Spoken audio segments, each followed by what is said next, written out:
Ya. Saga. Nih, bro. Nih.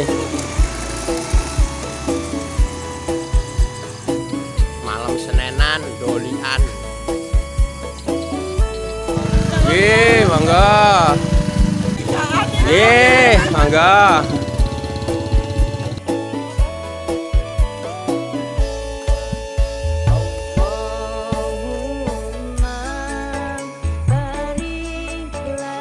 Waalaikumsalam. Rasah parkir. Siap. Ya. Aman terang nih. Assalamualaikum.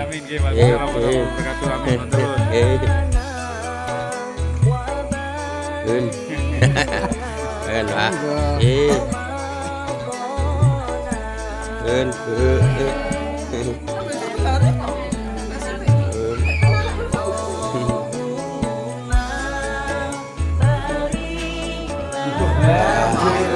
Assalamualaikum. Sehat? Hah? Yang laku. Barang aku dan Jan laku. Ya. keluar aku. Ngomong terang Pak tidak. Pak Kaum. Apa lagi? Sip. Deh. Pak Amin. Iki Mbak Mar. Oh iya.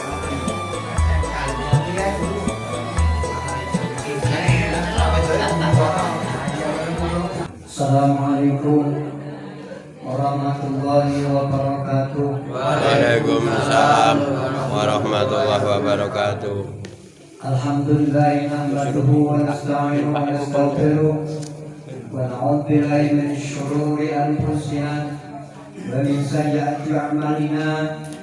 May yahdihillahu fala mudilla lahu wa man yudlil fala hadiya lahu. Asyhadu an la ilaha illallah wa asyhadu anna Muhammadan abduhu wa rasuluh. La nabiyya ba'da. Para bapak, para ibu, jamaah pengawasan Sabilul Huda, kang rahmati Allah Subhanahu wa taala. Kapsalajengipun monggo cara yang kedal menika kita witi, kita bika sareng-sareng kaniwasan doa kita dherekaken. Bismillahirrahmanirrahim. Bismillahirrahmanirrahim. Raditu billahi rabba Raditu billahi robba wa bil islami dina wa bil islami dina wa bi muhammadin wa bi muhammadin nabiyyan wa rasula. nabiyya wa rasula. Rabbi zidni ilma Rabbi zidni ilma warzuqni fahma. warzuqni fahma. Amin. Amin. Para bapak, para ibu, jamaah pengawasan Sabilul Huda, kang rahmati Allah Subhanahu wa taala, kang sepisan awak atas naminipun pengurus ngaturaken pambagajos kelamun dhateng asanipun para bapak, para ibu ingkang sampun kepareng rawuh wonten ing papan menika. Ing sarejengipun kita aturaken buming panuwun dhateng asanipun Bapak Sudiono sak keluarga ingin sampun kepareng nyediakaken papan dalam ukuran pengipun ageng ajangipun kepanggihan silaturahim talabul ilmi wonten ing dalu menika.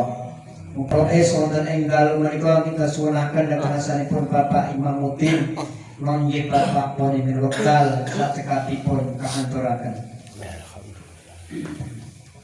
Assalamualaikum warahmatullahi wabarakatuh. Waalaikumsalam warahmatullahi wabarakatuh. Ya Allahumma salli wa sallim ala sayyidina Muhammad. Allahumma salli wa sallim ala sayyidina Muhammad.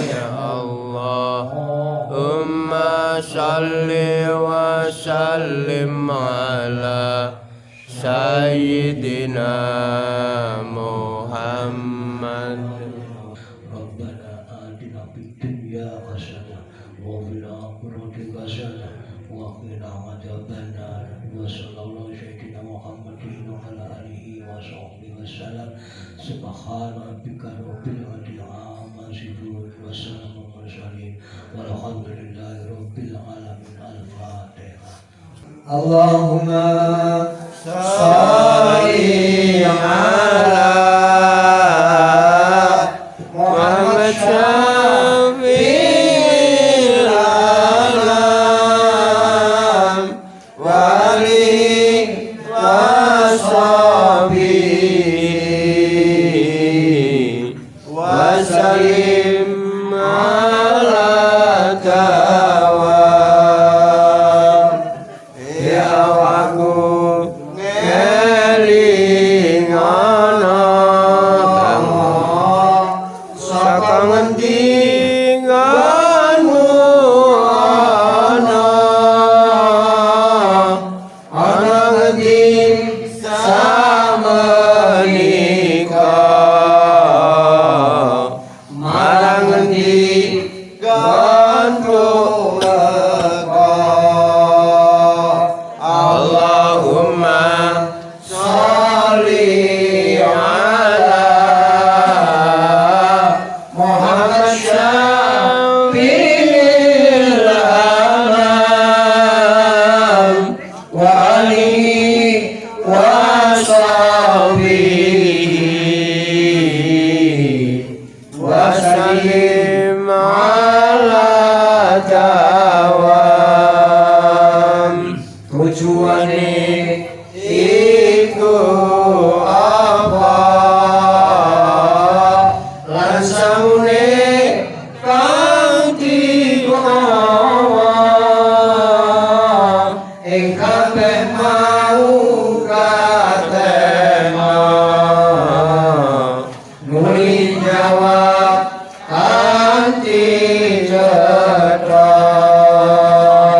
karena pengawasan Sabil Huda rahmati Allah Subhanahu wa taala sasampunipun program Instagram kalimah thayyibah zikir tahlil konten yang dalam mereka diparingpun Bapak Sugio sak keluarga konten yang dalam mereka menjalankan sedekah lebih ujuan kadalaken lampiranipun nyerahkan menika kepada sami kapuring rati munjuk wedharekan disak tralipun ing sumados unjukan darah-darah mereka sakit manfaati dan badan kita sehingga sakit kita menambah ibadah kita dengan Allah Ta'ala bila bahasa yang dituang kita akan Bismillahirrahmanirrahim Bismillahirrahmanirrahim. Allahumma barik lana bima razaqtana wa qina adzabannar.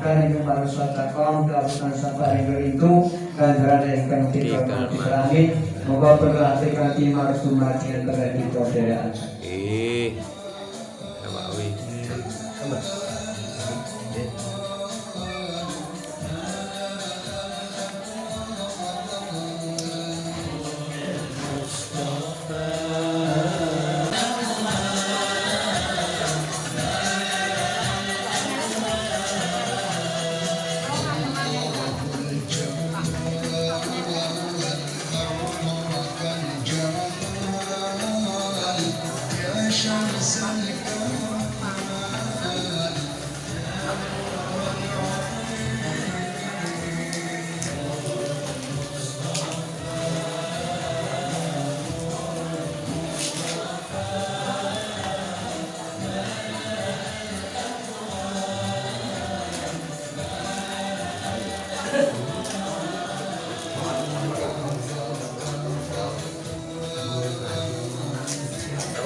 Dah buatan Pak Haji.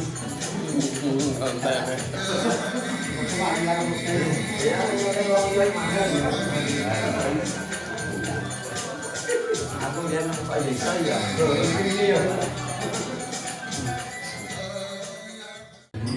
Kados sampun kemaosan dalam menika kepada paring margi Bapak Kiai Muhammad Faidal saat sekadipun kangen. Assalamualaikum warahmatullahi wabarakatuh. Waalaikumsalam warahmatullahi wabarakatuh. Bismillah, alhamdulillah, salatu wassalamu ala rasulillah wa ala alihi wa ashabihi wa mawala la haula la quwwata illa billah.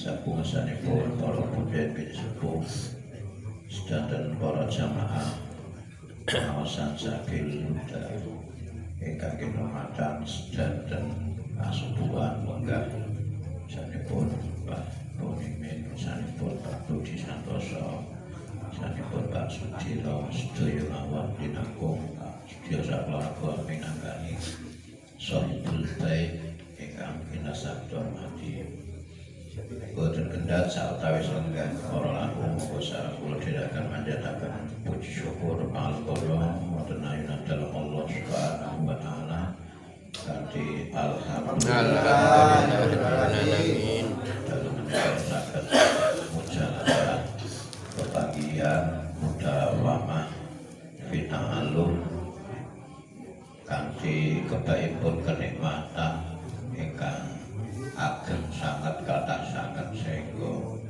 boten saged milah-milah linangkung kenikmatan ageng yuswa panjang dipanggihken dhateng bulan Saban nggih boten krasa gadhah ngitung kurang luwih sesasi kurang wis mlebu Ramadan. Nek wis Ramadan iki ta iki buat cepet nemoke tujuh ila dalem iki suwe kalian nggih kawontenan nggih memperjelas kaitanipun kalian nisu Saban. Saban utawa wulan tumpah nate setunggalipun Kanjeng Nabi nate pun suni presa kaitanipun kalian Saban. Waqala ngendika sapa Kanjeng Nabi sallallahu alaihi wasallam atadzaluna ana ta padha ngerti sapa sira lima krana apa sumiyatin arani apa mak diarani Sabana ing sasi Saban. Kowe ngerti apa ora? Nek sasi iki kok diarani wulan Saban iki mergane apa? Di Kanjeng Nabi matur kalih sahabat. Nek sahabat takon kalih Kanjeng Nabi wajar nek Kanjeng Nabi takon yang sahabat iki ketok nggih boten lupus. Ten jawab pripun? Waduh pasare kalau ngendika sapa sahabat disuwuni presane Kanjeng Nabi sampean ngerti ora sing diarani wulan Saban? Jawabe nggih Allah wa rasuluhu alam. Sing presa kok diarani iku sasi Saban ya mung Gusti Allah kalih Rasul nggih berarti jenengan sing langkung presa jenengan iki pripun to? Ya kok malah takon. Mbake kula jenengan iki kedhe takon kula malah takon. Nah, janjane iki sing pinter jenengan apa kula? Sasarane ana niku nek bahasane wong mriki lah kasarane. Iki kan Nabi le ngendika nggih santene ngono niku. Akhiripun jawab li annahu lajeng Kanjeng Nabi ngendika li annahu krana jeneng bulan Saban kok diarani Saban kok ora ruwah. Iki bahasane Kanjeng Nabi ora ruwah tapi Saban. Ruwah niku lak ming kula jenengan nemoke nggih wong Jawa ngene iki. Mergane kan ruwah poso Syawal Dzulhijjah besar Suro Saban Mulut Mulut mati lawan mati lagi nek Saban iki apa-apa. Ayo jajal, saka Saban mulai. Saban. Lah kan mikir to iki. Saban, Ramadan, Syawal. Loh, Dzulqa'dah, Dzulqa'dah. Dzulqa'dah, Dzulhijjah. Ya, Dzulqa'dah, Dzulhijjah, Muharram, terus Syawal. Sing joko muni Sapar ngono. Sapar sing jero muni mulut padha robimul awal. Iki piye ora iso kompak iki lho. Niku nedahaken kula jenengan surat patek cetha nek sing basa iki. Nggih, dadi sing mengikuti niku nggih nganggo basa Jawa. Dadi sasine sasi Jawa. Jawane ngene mau dadi Saban ruwah. Nek ruwah niki hubungane karo wong mati. Senajan to mengko ora ning sasi Saban, ora ning ruwah ya tetep ngiring, ya tetep takziah, ya napa ziarah. Iki ora diarani nyadan. Beda. Mula tembung nyadan iki khusus ning sasi ruwah. Mergane napa mau menghadapi bulan Ramadan. Nah, jenengan mang ganti Sabane ganti ning bulan Syawal. Dadi napa mboten? Sopo sing ngadan sing anu? Oh iya. Oh. Kata murah kok ora wong. Dadi kabeh wis wonten opat plote utawa nggih anune piyambak. Lah nek rumah saka tembung arwahun yang artinya piro-piro. Arwah piro-piro ruh.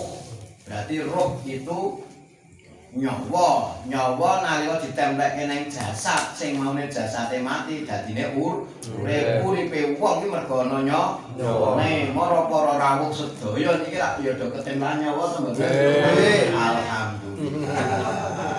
Dadi tak dagang saya sugeng piye kok mboten Bu. Ibune nggih sehat Bu. Sehat. Nggih nyekel dhuwit. Alhamdulillah. Padahal niki nek sing ajeng kula atur iki jane iku ya sentimen.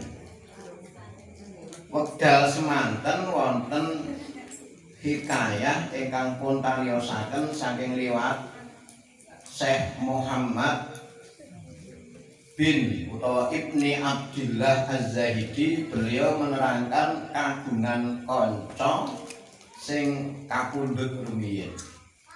Wekdal semanten nalika kapundhut nggih cara dene nggih pengadatan mriki ana sifah ya pun Jupakara tumibane nyolati terus gelem melu ndereke nyolati. Pungkur 8 sasi blas ra tau ziarah, ra tau tilik nang nggone kancane sing sedo niku. Lah nek cara gedhe cilik nek wong Jawa ana kapitadosan lamun kok ra ditileki ra didongani pirang-pirang mungkin kadang ana sing ngeleki. Ini kan lho Pak kula ketok sibuk kan kula sapa wis mati kok ngetoke ora ono piye. Intine iku dimaknani sing leres ngoten mawon.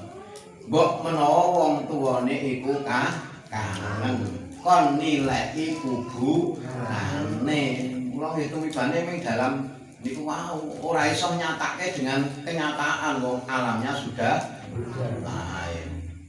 Nggih sami kados dene kula njenengan liwat ning kuburan. Lha ana tradisi nyadan itu sebetulnya di dalam Al-Qur'an nemokno hadise tak ketemu.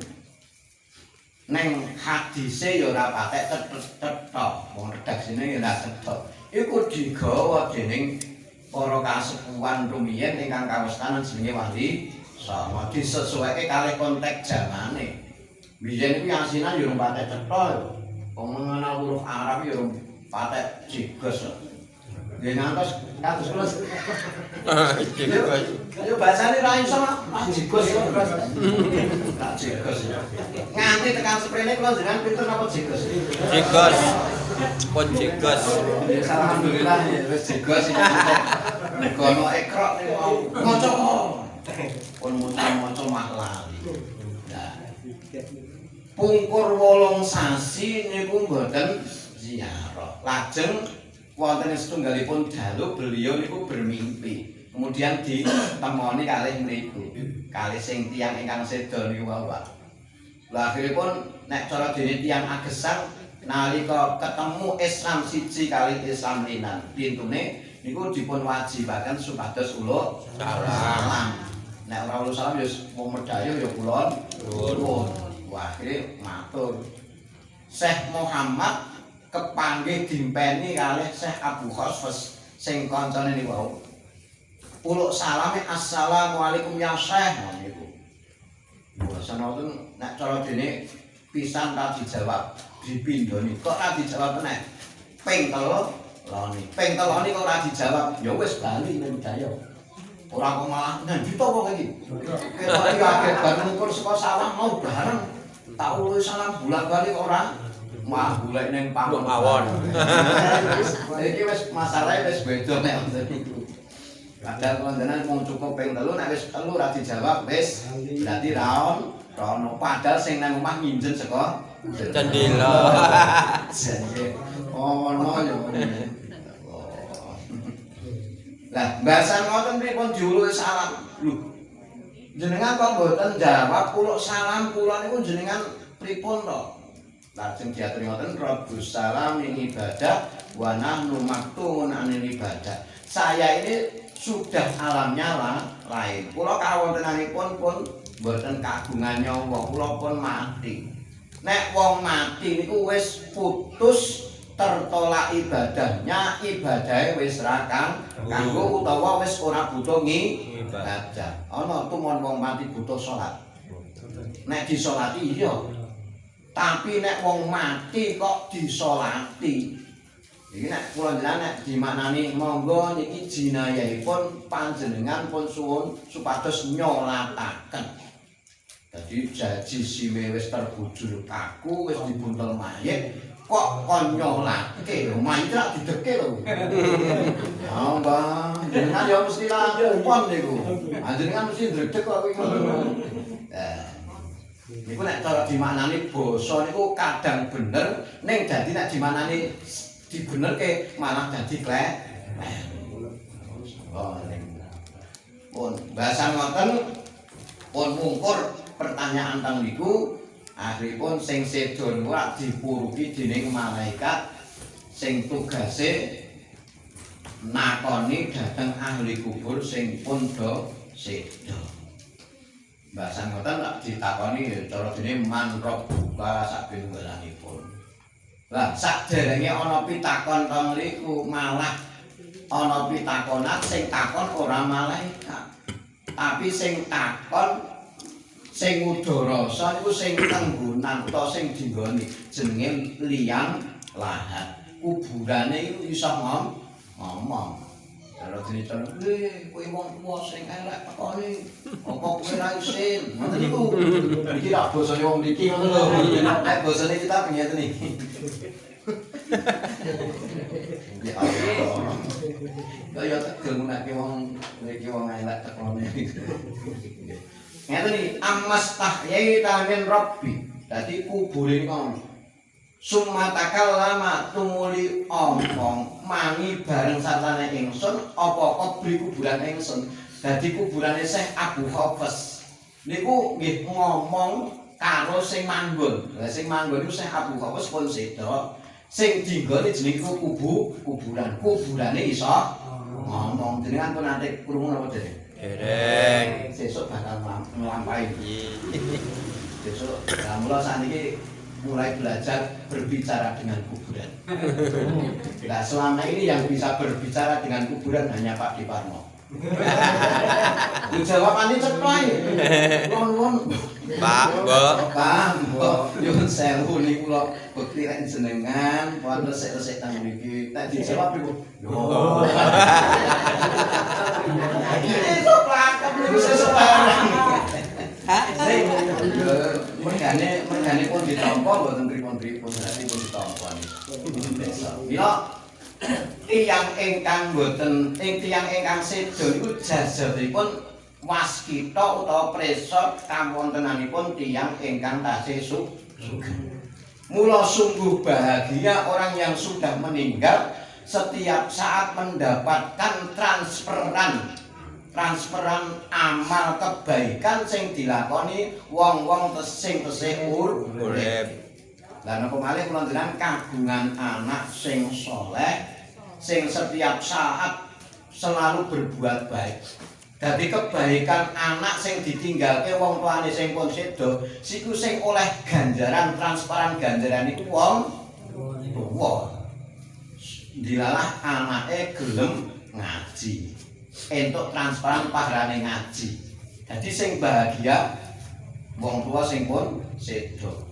Anake salat semono uga ganjarane salat anak niku mau ditransfer diolehno dihadiahke neng wong tuane. Wong tuane bungah mau mboten kira-kira. Bungah. Lah setahun kepungkur kula matur kalih Mbah Kau Pak Juwaidi. Rencane jenengan. Nek yo kaum to rak matur kalih kula napa leres po.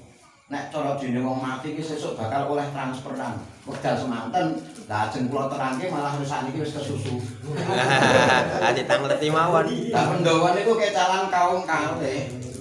Dadi Mbah Sanusi nika ya wekdal iki janjane berangkat kaji tahun iki. Lajeng Pak Juwedi niku kaum urutan. Niku padha-padha kalih kula nggih fair sedanten. Engko kaya malah kansen nang kalih aku. Kalau wis rada mikir ya itu. Pak Supri yo iso kuwi. Ya Allah. Ini saling mengingatkan eling. Nggih, nanti lajeng mature ngene iki.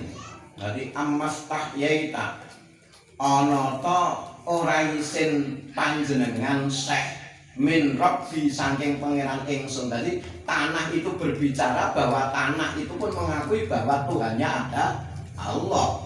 Napa menungso sing didadekno Allah sing dibari kenikmatan sing luar biasa mosok ora ngakoni nek Gusti Allah kuwi dadi pengerane. Terus cara dene urip mung sakarepe dhewe diatur nganggo agama bali lho ora gelem lakoni wayahe nis ku sabanan ora gelem melu tandang.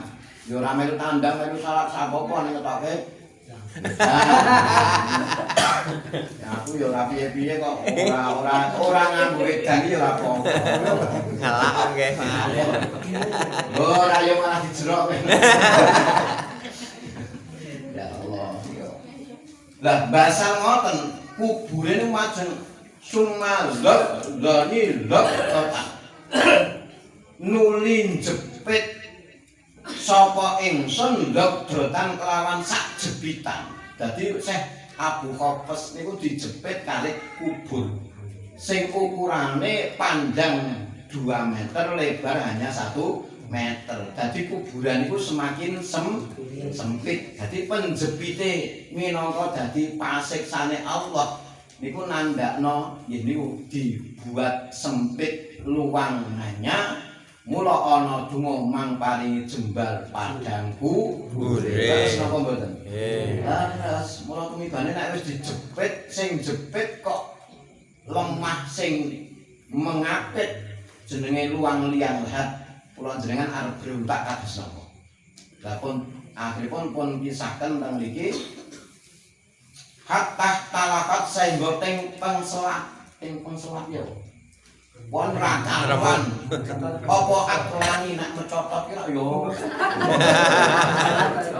Tempon selati lak jenenge balung sak tunggalane. Apa aklani pira-pira balung ingsun mergo dijepit ki wae. Nek jepit kok sing jepit bumi wis ra karuan genah. Pun. Wan takok lan padha pegot utawa putus apa mafasili ros-rosane ingsun. Dadi mbae ros-rosan sing menghubungkan antara gares karo pupu iki pedhot kabeh. Mergo apa dijepit karo jenenge bumi. Mula menungsa iku kudu apik-apik karo bumi aja sak wiyah. Iya, menino bumi ya. Iki kate tenan mergane menungsa iki sesuk bakal manggon ning bumi, dari bumi kembali ke bumi. Mula aja ngleleng menteng kae. Mboten wangun. Lajeng wabakiyat kedadian ngoten niku ngantos saklawase fil adzabi ing dalem siksa. Tumeka maring pundi wektu saben taun kepengker ilal lailati tumiba nganti dalu mangke teng malam Selasa. Nisku sakbane sehingga alati ya lailah ahlun ana ahli biha kang tetep ing dalem ahli apa hilalu sakbana tanggale seka sasi Sakban utawa mengke tumibane malam isu Sakban di mana itu aktivitas siksane wong-wong setahun kepungkur ngantos nisu Sakban sesuk niku dilereni mergone ana dalu nisu Sakban. Niku sing dilereni sinten? Sing siksane, sing disiksa sing isih urip napa sing wis mati? Lah sing mati niku sinten? Bapakne, mbakne. Ya memang pikir dhewe-dhewe niku. Berarti mengke secara otomatis kita bisa terbangun bahwa orang yang meninggal pasti membutuhkan doane wong urip, terutama nek wong tua tumiba saka anake. Mula dungane njaluk donga anak supaya didadekke anak sing saleh itu pun betul bener niku. Lah akhiripun krana teng isu Saban mangke sedanten aktivitas siksa sekabeh niku dilereni kabeh ingkang sehingga Gusti Allah niku temurun bekta rahmat sing diperebutkan wong sak ngalam donya. Dadi pintu rahmate Gusti Allah sing kathahe 300 lawang rahmate Gusti Allah buka biar saking gampangnya. Mula iya tasak abu fi khairun kasirun krana saking banget akeh cukule kesaenan ning wulan Saban. Poso apik, ngeker hawa nafsu apik, nambahke taate apik, ningkatke keimanane apik, ngapikke le keluarga apik. Wong selama ini kadang ya kisah barang, malah kadang rukun karo tanggane, ro bojone dhewe malah Nang-nangan. nang-nangan ya iso lakon. Memang dalam dinamika rumah tangga ya paling apik-apik kudu nganggo padu barang, nganggo neng-nengan barang. Wong kok iki dititeni, was ya nesu wong, ora ya ganti anyar muni ngono. Wah aku ya wis dititeni ya. Kula nanti sepon gelasé pecah, ora ya ganti anyar meneh wong gelasé pecah. Tuku kok ya sadane tuku tenan iku. Ya Allah, mula nyuwun sewu Pak. Piye-piyeno abot-abote tanggung jawab wong lanang karo wong wedok. Niku sing paling abot wong lanang napa wong wedok? Sing jaba wong wedok. Kula nek mikir ketoke nek wis nyawang rampungan wis rampung. Garek tumuk ning ngarepan, do ngomong-ngomongan wong wis anggur-angguran ning bangun sing pertama kali subuh niku sing bangun sing kakung napa sing putri. Putri dalam pikirane wong wedok iki mikire piye carane engko iso gawe sarapan. Sarapan nggo anake tumibane garwane arep nyambut gawe ya disediani sarapan. Ra mungkin kok bapakne tangi sikik dhewe. Malah nyuwun sewu.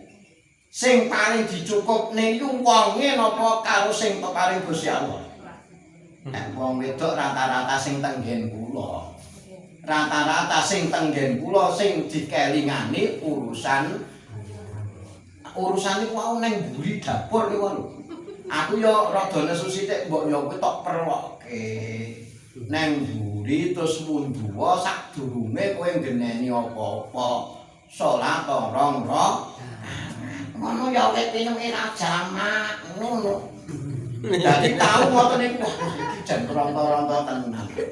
Oke aku bendina ketok ya mulang ngaji. Enggak. Lah sang nang omah kok dipaido karo sing jenenge wong wedok. Mula wong wedok iki piyek-piyekno makhluk yang terkuat ning dhuwur bumi wong.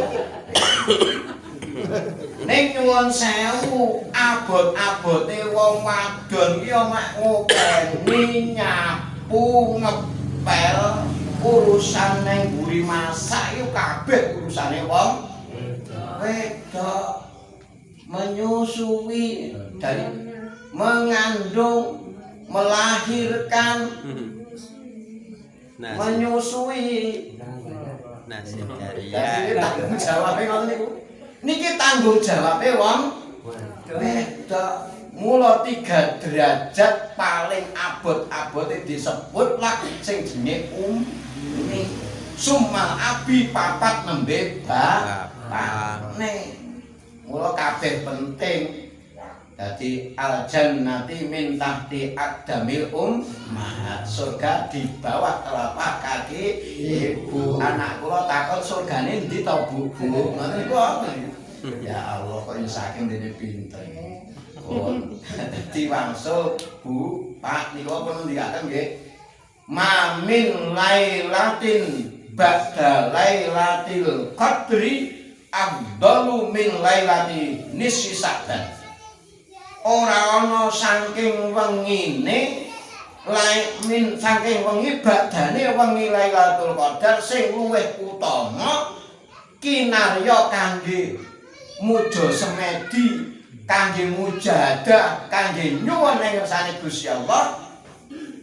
Ing dalem kautamane iki luwih utama katimbang apa min lailati nisfi Sa'bana saking wengine wulan Sa'ban. Dadi wulan utawa dalune nisfu Sa'ban. Mula nek neng wulan Ramadan ana dalu sing luar biasa jenenge Lailatul Qadar. Nek neng wulan Sa'ban ana jenenge nisfu Sa'ban. Mula niki saling berurutan. Keapiane neng wulan Rejab posone diawali tanggal 1 sampai tanggal 10.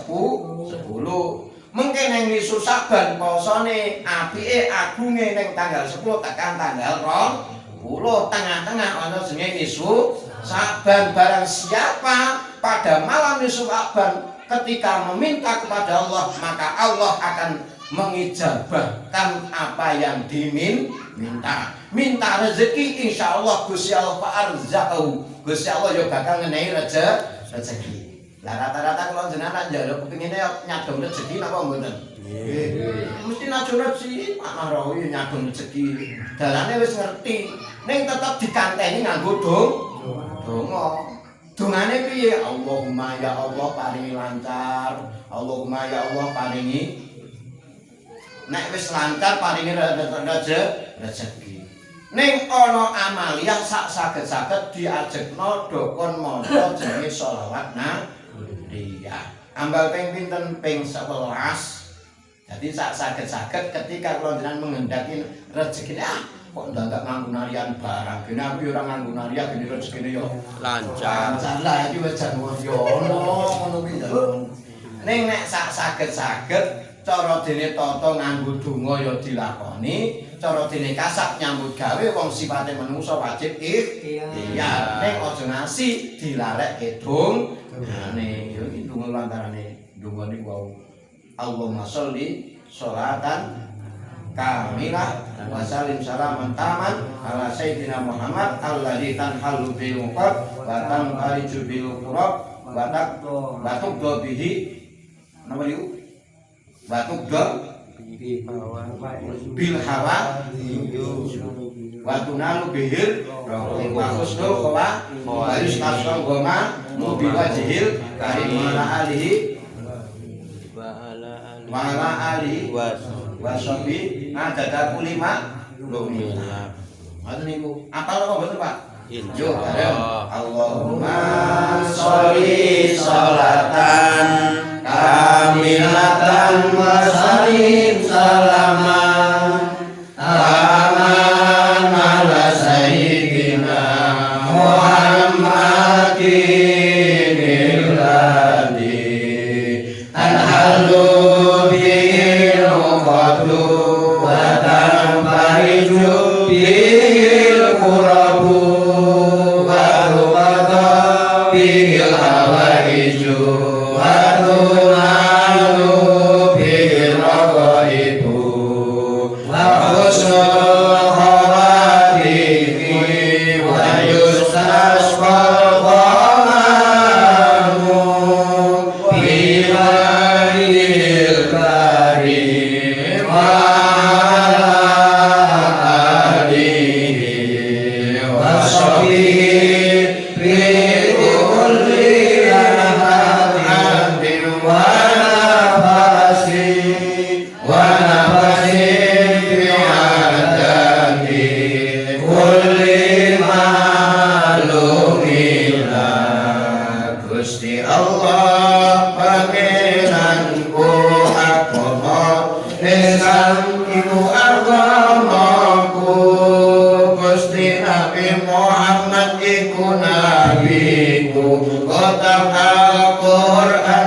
Salatullah salamullah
Pak sak saged-saged malam Selasa Minjam sing rawuh khususe nderek dawuhe Kanjeng Nabi ahya lailatan min nisabana fi umrihi wa sama yauman min ayyamihi. Bengine malam nisfu Sa'ban mujadah dengan apa kebisaan nggih minimale kula jenengan niku wau kanthi salat tasbih. Dene mboten dengan kalimat-kalimat yang lain itu pun sae sanget. Lah awane tanggal 15 dina selone poso. Kira-kira mampu napa mboten? Padahal Kanjeng Nabi niku sasi Sa'ban niku poso kabeh niku Kanjeng Nabi. Karena apa? Malu ketika nisfu Sa'ban nanti amal sedayane menungsa iki dilaporno ning ngersane Gusti Allah. Aku isin. Kok aku ora ibadah, aku kok ora poso mula diukekne poso akhire dilaporno Gusti Allah ditulis kilo jamaah sabilul huda. Ngendi wonge mentah tahun lihat wonge cilik kok gedhe ya ana sing gedhe ana sing cilik sing mulang sapa wah iya dicakun benjang lah akhire sing disiksa jenenge Syekh Abu Khofes sing dingendikani karo kuburan lho kuwi sampean ki wong tuwa sing elek tenan tekone sampean nganti aku isin, aku nganggep pangeran kuwi Gusti Allah. Aku ya tunduk karo Gusti Allah nganti aku matur ora saben wong tak tampa ning bumi. Niki sing ngomong bumi utawa yu Siti. Lemah iki lho. Niki lemah niku matur ngono niku. Lah. Dan pun tadi nggih, dadi gelem bengine mujadah awane poso. Lajeng wonten farahallahul adzab. Dadi sebabe ngangkat utawa ngilangno sapa Gusti Allah al-adzab ing siksa. Dadi kemanfaatane mengkele poso, kemanfaatane bengi mujadah gelem ndonga nisu Sa'ban niku ternyata imbal balike kepada orang-orang yang sudah meninggal, otomatis kembali neng wong tuane awake dhewe. Ya minimale wonten niku wong sing manggon teng mriko neng Jantang ya ana, neng Duwet ya ana, neng sing endi Mandalika ya ana. Kuwi kok ya nggone serem kabeh to kuwi. Ora saben wong pendambengi iso mangkat dhewe lho kuwi. Ya aku kadang yo merinding. Mula aku janjane nek liwat mriku kuwi lawan Jangkang iki wani janjane. Ning yo kadang-kadang yo mongso dadakane. Tak nyingkir sithik yo ora ngono. Lah dadi pakurmatane Gusti Allah ngoten niku ngilangke dosane. Dadi dosane kula jenengan wong dawe jelas ngegungno nambahno takwane, nambahno taat ibadahe lan gelem ngeker laku dosane tegese mengendalikan hawa nafsu. Mongko dadi sebabe napa ya ghafarallahu lahu dzunubahu, Gusti Allah bakal ngenehi ngapura wa amanahu fitil kasanati, Gusti Allah bakal ngamanke nyelametke secara perseorangan ataupun secara jamaah ataupun secara neng desa dislametke ana ing taun iku minal balaya saking pira-pira bilahi wal amrodi lan pira-pira penyakit. Saiki pun bayangane Pak nyuwun sewu. Baru kemarin kula jenengan sedina rak wonangin ora leren-leren kok. Nggih kula sing niku sempat munggah padahal dikotong ya kok ya sempat-sempat. Kula ya merinding iki. Kene iki ora dadi goyang hijik ngene iki. Ana lindu napa mboten niku? Nggih. Wonten ta? Nggih. Banten nggih Pak Supi. Nggih lumayan. Kan nggih kula banten.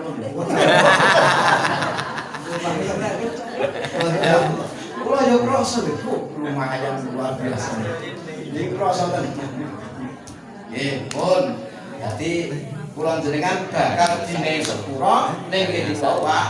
Kula jenengan syaratnya gelem ngegungno ning sasi saben kanthi ngokeh-ngokehke keapian gelem ngeker lakon maksiat dosane insyaallah dosane kula jenengan insyaallah dadi lantaran kula jenengan njaluk ing ngapura muga-muga Gusti Allah menehi ngapura Allahumma amin ingkangipun summa basarani saya Abdul Fasal niku dine kabar gongah wis sampean sesane dilereni saiki sampean mlebu ning swarga Allahumma amin. Ya, muga-muga kula jenengan dengan keistiqomahan kula jenengan ning sabilul huda dadi dalane kula jenengan sesuk kabundut kanthi netepi iman Islam. Amin. Baikpun menika kanthi husnul khotimah. Allahumma amin ya rabbal alamin. Pun sing ajeng kula terangke sik kalih beda mawon niki kula kata-kata yang terakhir karena iki setahun sesuk kula wis ora ketemu teng pengajian malih artinya pengajiannya wis beda niki jenenge mikir aja banget-banget lho. Mbak kaum mau soalnya. Mboten. Alangkah baiknya kita saling merasa punya kesalahan yang berbeda sadang kula ndereken jenengan wonten kalepatan saking arah napa ngene nggih ucapan nggih lampahan nggih agami sak tunggalane kula nyuwun pangapunten sak ageng-agengipun. Kangge kita semanten iki kosok wangsul kula matur jenengan kok wonten perkawis ingkang kirang sae utawa nggih salah sak pinunggalanipun ingkang tumanduk dhateng kula janjane pun ngakeni kula husnudzon boten wonten ingkang awon tumanduk dhateng panjenengan. Jenengan pun sae sedaya. Amin. Amin. Sae sedaya kok ora rawuh niki. Boten monggo diangkat.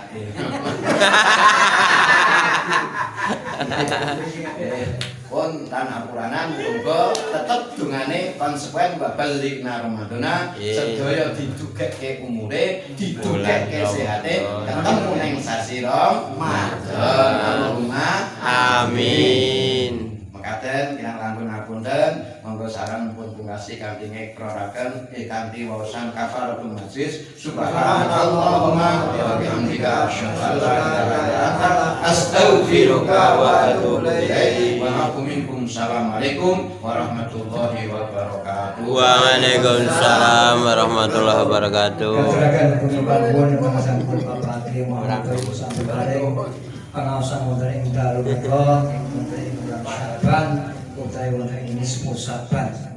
Para bapak para ibu jamaah pengawasan Sabilul Huda rahmati Allah Subhanahu wa taala ya turun dalam saben kata paripurna muga-muga pepanggihan kita tutup lan sadaya kita tutup dari kenal koin Pak wonten ing dalam mriku pikantuk santus sandosa Rupiah. Mawon kita syukurkan doa alhamdulillah rabbil alamin. Ini ujiana isan wonten ing dalem mereka ingkang pikantuk wonten tanpun Ibu Barisa utawi Bapak Sakti. Mawon atur rapor kepanggihan malam Senin ingkang bari datang kapan wonten Barisa. Mekaten saresipun monggo pepanggihan wonten ing dalem menika kita tutup sareng-sareng kanthi alhamdulillahirabbil alamin. Kita akhiri assalamualaikum warahmatullahi wabarakatuh. Waalaikumsalam.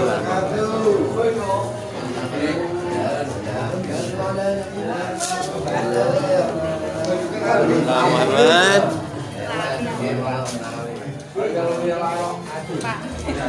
Monggo.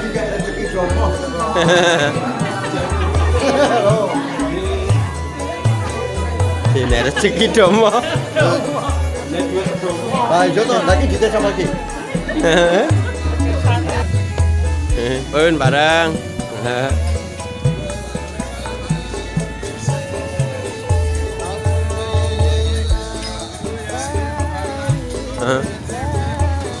Pun bareng. Siap.